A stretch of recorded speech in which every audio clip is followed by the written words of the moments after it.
જય શ્રી કૃષ્ણ મમ્મી. જય શ્રી કૃષ્ણ ભાઈ. શું કરો છો? તો બાજરો સાફ કરીએ ભાઈ. લે પત્તો તૈયાર લઈ લેવાય ને, એટલી મહેનત કરો તી.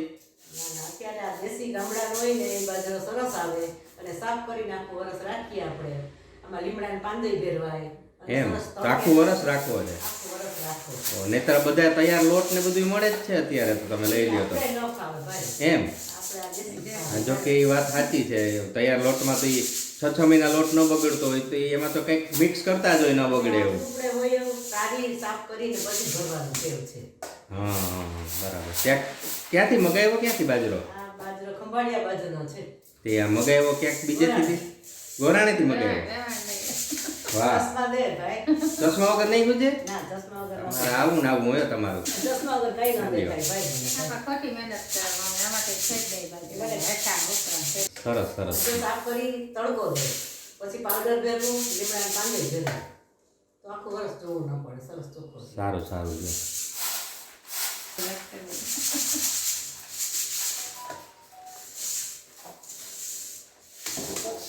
હા, તો આજે તો બાજરાના રોટલા ને એવું જ બનાવશો કે શું?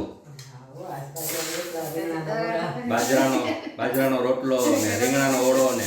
બાજરાના ઢેબરા થાય, મેથીના ઢેબરા થાય, બાજરાનો ઘણો ઉપયોગમાં આવે. મુઠિયા થાય, મેથીના મુઠિયા બાજરાનું. બાજરામાંથી ઘણી વસ્તુ બને કા? બહુ સરસ. વાહ, વાહ. બાજરાના પાપડ બનાવે. મને લાગે આજે સાંજે બાજરાનો રોટલો ને રીંગણાનો ઓળો ને લસણની ચટણી, દહીં. વાહ વાહ, દેશી ખોરાક. મજા પડી જશે આજે તો. દેશી ખોરાક ખાવાની મજા. ત્યારે બાજરો ખાઈ લેવાનો. સરસ સરસ. તો કેટલો ટાઈમ લાગશે આ તમને સફાઈ કરતા? 1 કલાક 2 કલાક લાગશે. એમ? એટલે આખું બાજકું છે તો સાફ કરી તડકે મૂકી વાહ વાહ. પછી ભરવાનું.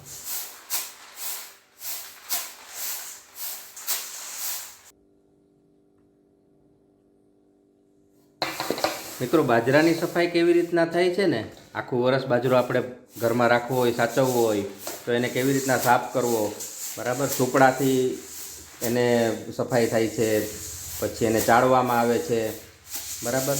તો એ બધી વસ્તુઓ હવે આપણને ક્યાંય જોવા મળતી નથી, તો એ પણ એક જોઈ શકાય.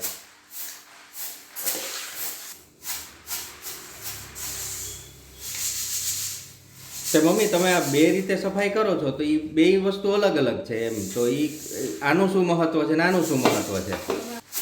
હવે ઝીણી જાળી કાઢીએ ને તો આપણે શું ઝીણો કચરો બધો નીકળી તો હેઠા ન કરવો પડે, સીધો ઉપરા જ કરવો પડે. બરાબર.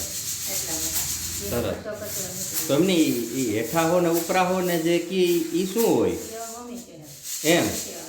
તો હેઠા હો કોને કહેવાય ને ઉપરા હો કોને કહેવાય? આ એકાળ કહેવાય. આમ કરીને હા. કરીએ ને એકાળ કહેવાય. આમ કરીને આ કરીએ ને તો હા. એમાં મોટી કાતરી બધી નીકળી જાય. બરાબર. આ ઝીણો કચરો અવારામાં નીકળી જાય હા. અને મોટો કચરો આમાં નીકળી જાય. કાતરી કોઈ હોય હા. તો પ્રાવ કરીએ ત્યારે બરાબર. બધો નીકળી જાય, એકદમ ક્લીન થઈ જાય. એમ, એટલે હેઠા હો જુદી વસ્તુ છે ને ઉપરા હો જુદી વસ્તુ છે.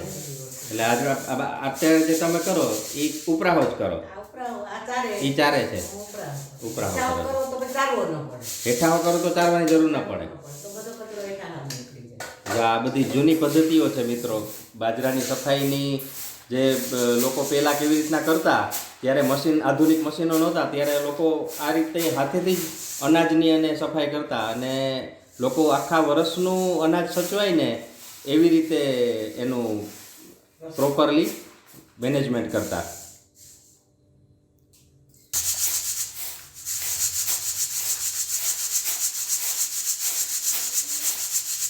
તો મિત્રો, જો આ બાજરાની સફાઈ થઈ રહી છે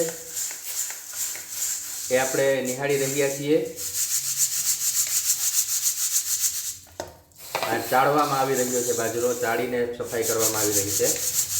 હું તમને એનો ક્લોઝઅપ બતાડું છું, અને પછી જે મારા મમ્મી કરી રહ્યા છે એને ઉપરાહો કહેવાય ગુજરાતી ભાષામાં, એ પણ આપણે નજીકથી જોશું કે ઉપરાહો એટલે શું અને હેઠાહો એટલે શું, એ પણ આપણે એને પૂછશું, એટલે એ પણ એ આપણને કરીને બતાવશે. જો મિત્રો, સુપડા વડે બાજરાની સફાઈ કરવામાં આવી રહી છે, તો એને શું મમ્મી, એને શું કહેવાય છે? હું કરું એ ઉપરાહો કહેવાય, પણ નીચે આમ કરો તો તો પેલા તમે છે ને ઉપરાહો કરીને બતાડો કે ઉપરાહો કોને કહેવાય. આ ઉપરાહો કહેવાય. એટલે કાકરી બધી અંદર રહી જાય મોટી. બરાબર. અને અનાજ બહાર આવી જાય અને કાકરી બધી સુપડા મારી જાય. કાકરી બધી રહી જાય. બરાબર. એટલે આને કહેવાય ઉપરાહો. હા. અને હવે થોડો બીજો બાજરો લઈને અમને એ બતાડો કે હેઠાહો કોને કહેવાય. હેઠા આમ કરીને આમ ચાલીએ ને હા. એને હેઠાહો કહેવાય. બરાબર. એટલે કચરો પાછળ રહી જાય, ચારવો ન પડે. એમ. હા.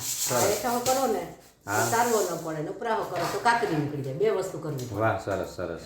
તો એનાથી બાજરો એકદમ ચોખ્ખો થઈ જાય, જેમાં કાકરી પણ નથી રહેતી અને ક્લીન થઈ જાય. કાંઈ પણ કચરો પણ નથી રહેતો. સરસ. Thank you. જય શ્રી કૃષ્ણ. જય શ્રી કૃષ્ણ.